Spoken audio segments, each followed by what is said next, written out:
Good afternoon. This is the monthly RELO Andes webinar series coming to you from the United States Embassy in Lima, Peru. And I am Rob O'Leary. I am one of the English language fellows working here through the embassy. I'm here with Lisa Wakefield, and we have a special guest today, and she's going to kind of take it forward from here. Lisa and I will be kind of guiding her through. So go for it, please, and I will stop every once in a while when we do the polls, and I will interject from time to time.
I do want to quickly go back. I think we're doing well on time, but it says someone asked us, Alonso Munoz has asked a question about the picture activity that you showed earlier, and wondering if there are any apps or digital tools that do the same activity, or do you have to invent all this by yourself? Good teachers are thieves. They steal things, right? Okay. Because you don't have time to invent things all the time. So I would say mostly like the cartoon that's up there, that's a Calvin and Hobbes cartoon. And I just Googled empty cartoons. And that popped up and I copied it and pasted it. Okay, very good. Yeah, I would say Google Images should be your best friend. All right. So when we're talking about meaningful writing, we're talking about an opportunity for experiential learning. Experiential learning is the process of learning through experience and is more specifically defined as learning through reflection on doing. So if you think about that, learning through reflection on doing. So it's just not the experience that the students have.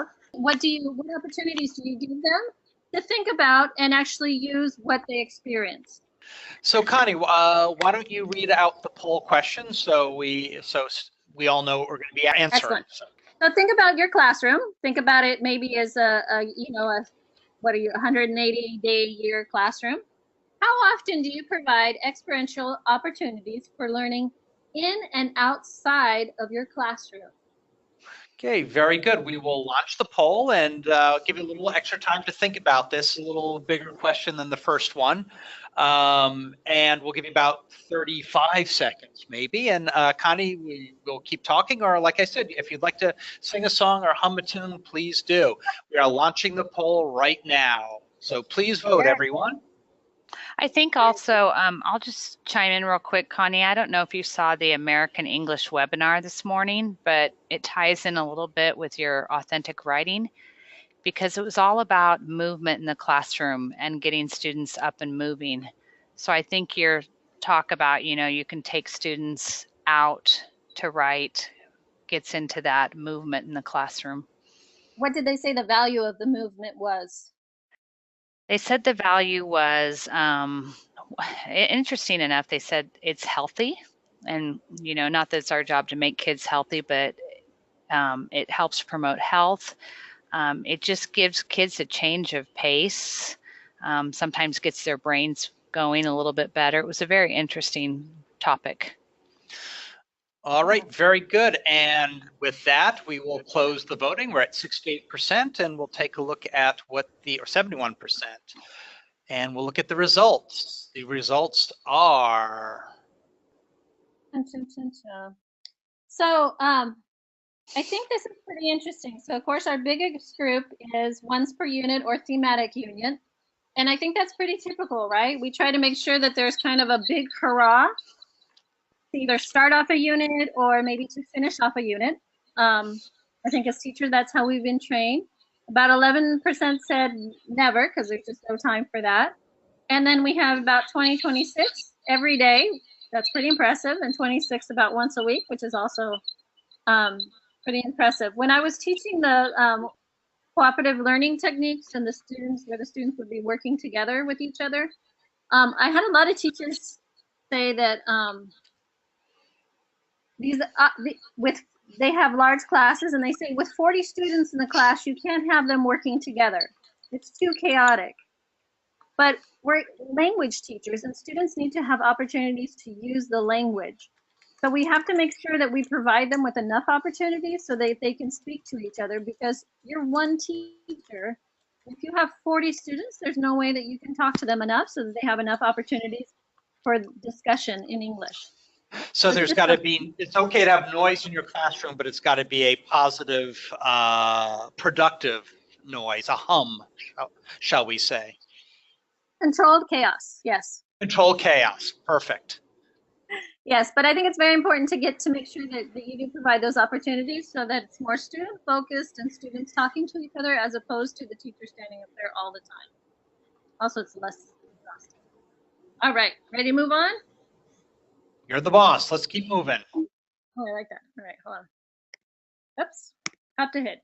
Okay, so I used this activity with actually my adult learners, and I had students that were of all levels. So we had students that were just learning English and some pretty, they were probably intermediate to high students. So you can look and see that I have 2 different graphic organizers. And so we use these graphic organizers to reflect on an experiential, did I say it wrong? Experiential event that we did together. So what we did is, close to the school that I was teaching at, we had a nature center. So one evening, all of our students went out and we went on a nature walk. And we talked about things having to do with the 5 senses. What did they hear? What did they see? What could they smell when they were out in nature? Hopefully they did not taste anything, but you never know. And what did they touch and feel? So they collected specimens from the nature walk and brought them back into class. So if you can look at the first organizer, it's very simple, right? We started a sentence for them on the nature walk around the school. I see, present tense, and then they finished off the sentence. But for the higher students, they described the experience using the 5 W's, right? And then the other students, it went a little bit more in depth with using the past tense. I saw, we saw, right? The most interesting, I really liked. But this is a great way to get your students to be writing on activities that they actually experience. Yes, and I can imagine if you go to the zoo, there could be lots of things that people can smell. Oh, yes, I've done that too. Okay, so with my kindergartners, I taught kindergarten for about 4 or 5 years. We were learning about dinosaurs. And that's a picture of me up in the left-hand corner where it says, sit still, listen, get out.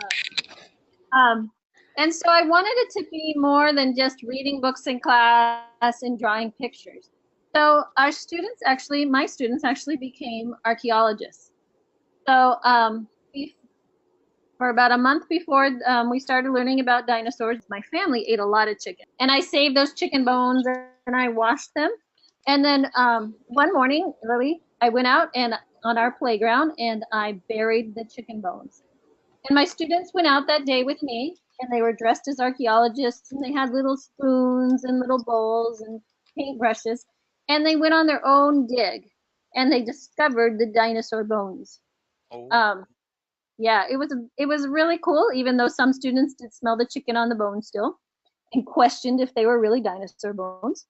But then we were able to take those bones back to class describe again using those 5 senses what they smelled like, what they felt like, what it was like to be an archaeologist with the heat on your back. And the students drew pictures and they wrote stories about their experiences as archaeologists. So it was really great and a lot of fun. And if I might add something, I'm just thinking here in Peru with, I'm not sure about in Chile, but in Peru, definitely with all the archaeological sites and all the history here. I mean, this would be a great activity. Yeah, and it's just, yeah, it's a great way to get students out of the classroom. And except for having to eat a whole lot of chicken, it's pretty cheap. You could also eat a T-bone steak and say there was a T-Rex as well. So that would be more expensive. But yes, vegetarians, maybe you could just hide coins or something. I don't know. Okay, another activity that I've done with a lot of students is, depending on the thematic unit that we're doing, I'll do it a scavenger hunt, right? So students, I give students a list of artifacts, things that I want them to find, and they bring them back to class. We write about them. We use the target vocabulary of the unit. And this is something too that I know that sometimes it's hard for teachers to, if you do have 40 students, to exit the classroom with 40 students and control them. But this is something that they could do over the weekend with their families. If you have older students, they can take pictures, right? They can create PowerPoint presentations or videos even to share with the class of their scavenger hunt. This was probably one of my favorite that I did actually with my adult students, is we were learning about prepositions. And if I'm correct, the English language has, what, 26 prepositions? And I think Spanish has, what, 3 or 4? 7? I can't remember the number anymore. But there's a lot of prepositions in English that you have to learn. So what I had my students do is they worked in small groups of 3 or 4. They wrote cards, big cards with signs, with a preposition on it. And then I had my students actually physically do the preposition. So for example, if the preposition was under, they would probably crawl underneath the desk and hold the sign under, and then somebody would snap a picture, right? Then I took all the pictures, they sent them to me from their smartphones. We printed them out, so I had actual pictures of the students doing the preposition. And then they used those prepositions to write sentences. For example, Juan is under the desk, right? The teacher is on the desk. So that they could actually use it with real life people to show the prepositions, and it was a lot of fun. This activity, words and, food and transition words. So for this activity, we were learning about food, and food can get pretty boring if you just go with the basic vocabulary: oranges, apples, meat, right? And so I wanted to give the students an opportunity to actually use real food words in English, and to use transition words, so words for step by step, right? So first we do this, second, then, and finally. So I had a group of high school students, and this was something that they did outside of class. They created a video speaking in the target language for cooking a recipe, okay? I had a rubric that they had to follow, like the recipe had to have at least like 5 or 6 steps. It had to have a certain amount of ingredients, all those things, because if not, you may have a student make a peanut butter sandwich, right? Bread, peanut butter, bread, that's it. So then they created videos of themselves speaking in the target language, and then they brought them back into class to show.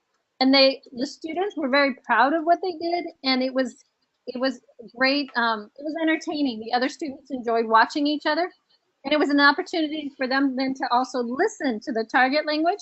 And the students were actually teaching each other without me having to lead the class, because they became the teachers of each other. Well, did they bring their own food in as well, of the things they cooked? So that was an extra credit, because of course I enjoy eating. So if they wanted extra credit, they could actually, because maybe they don't have smartphones, maybe they're not technologically advanced, or just for fun, they wanted to come into class and actually prepare it in front of the students. And so, yeah, so some of them brought it in, and other students and did it in front of the class. Other students just brought in the final product, which I'm kind of guessing, and I was hoping that their mothers actually made. But it was a lot of really good food. Eating is important. And then to continue with the process, writing food and transition words, students in the audience were not just passive listeners watching these videos. They were actually writing the step-by-step process for each of the recipes for how to make it. Then when they finished, they compared their notes with a student to see if they had missed any steps. And I know this is something that Lisa's talked about using in her classes, correct? Are you there, Lisa? Correct. Yes. It makes for very interesting process writing, and my version was the students brought whatever supplies they needed, they wrote the process, and then they had to keep quiet while the classmates practiced the process, and they got to see how accurate their writing was. Yeah, so it's and then again, when you think about it, they're listening, they're writing, and then they're also speaking, because they're comparing their notes to each other, and they're making sure that they have it right. So it's kind of like, you know, all of those things that you need to be able to speak English. And it's not a simple task. It's very complicated and high level. Yeah, definitely. But it's, again, I hate keep saying that word, but it's fun and it's engaging. Students are interested, and it's so much more interesting to them than having to listen to the teacher all the time, right? Like now, drone on.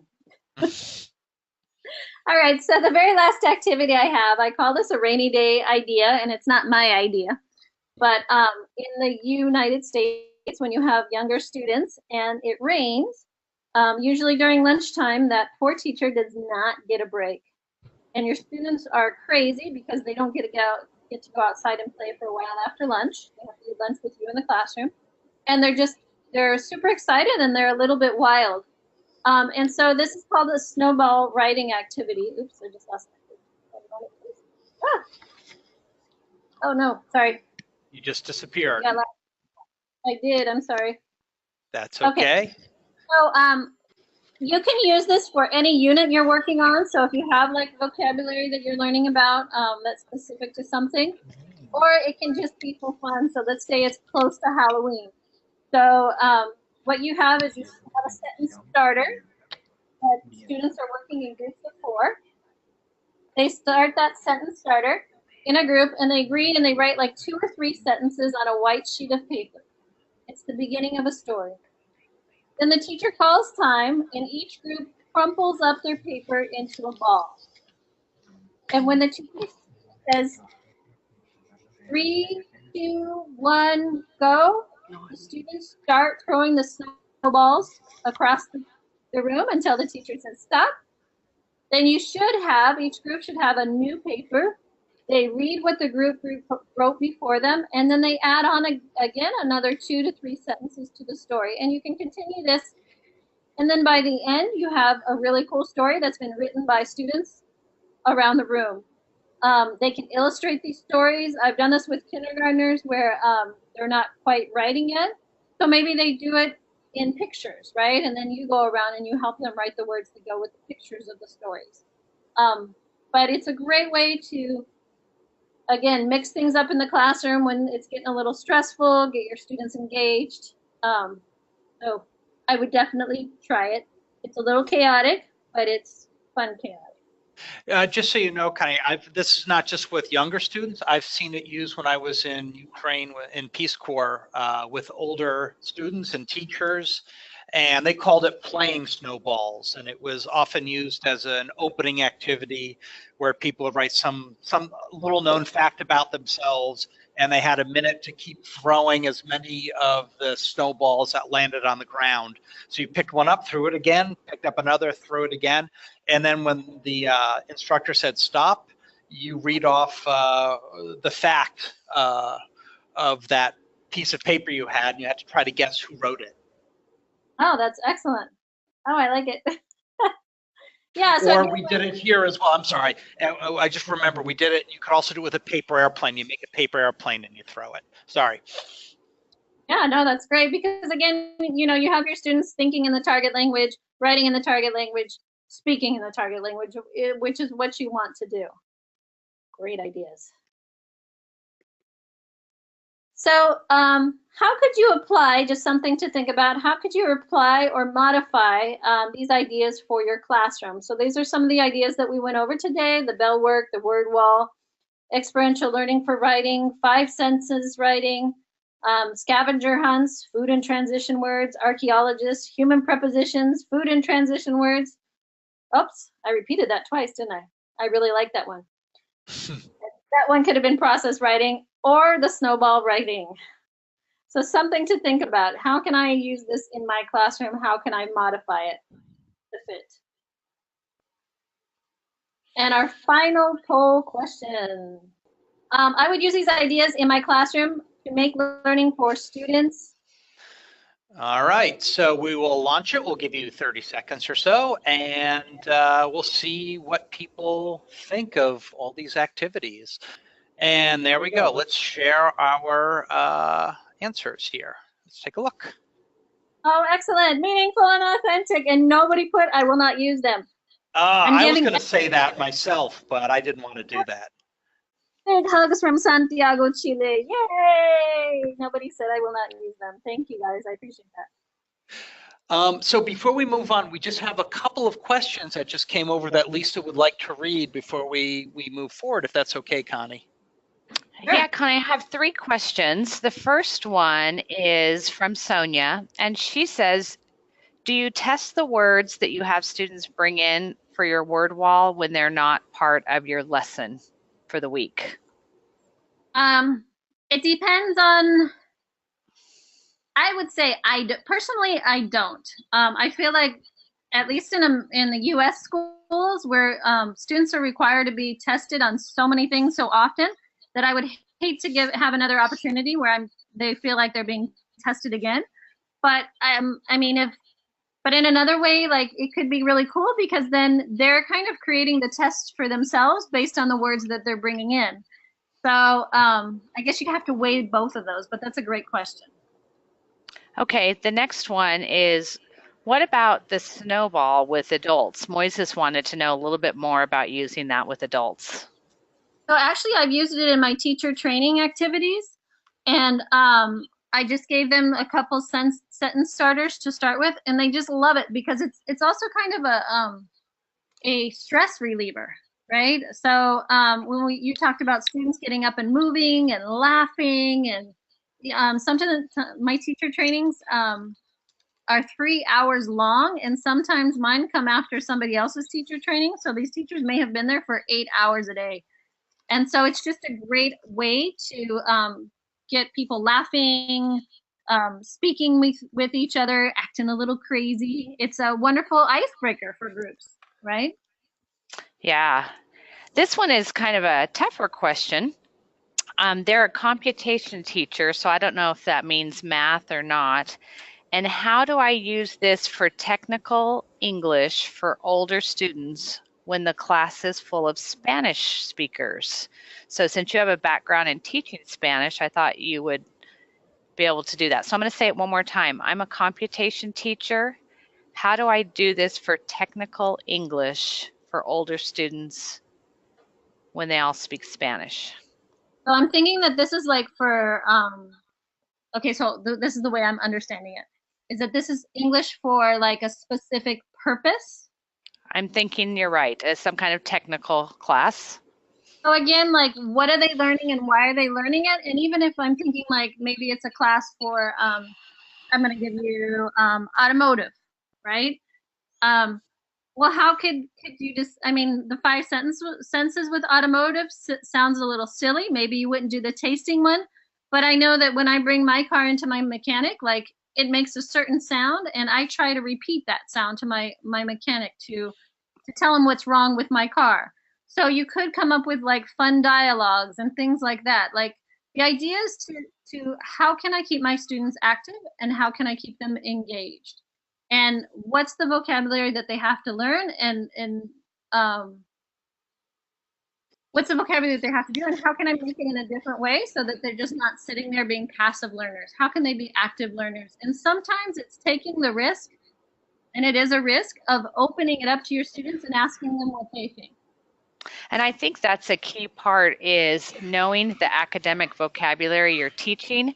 Someone else asked a question earlier, and I answered that with, putting up a bank of vocabulary words that relate to the topic of the week or the experience you're wanting them to write about. If they don't have the vocabulary, you can always make a word wall or a word bank of vocabulary words so they have something to pull from, and that would be great with the technical piece. Another question, I love this question. How often should I use writing activities in my class, from Josue? All the time, every day. Students should be like, because otherwise they're like, oh, we got to write. But if they know that writing is part of like what it is in your classroom, and you give them lots of opportunities, then it becomes natural, and you have to practice writing to be a good writer.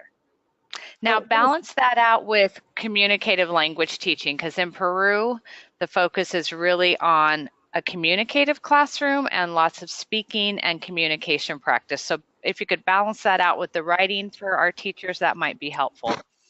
But again, I think that goes back to the experiential learning, right? They do the activities, they discuss the activities, and then they write about what they learned. Because, I mean, writing is so essential to everything.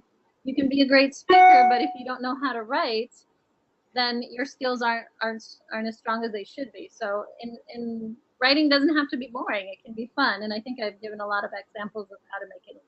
So for more information, you can log on to that elprograms.org.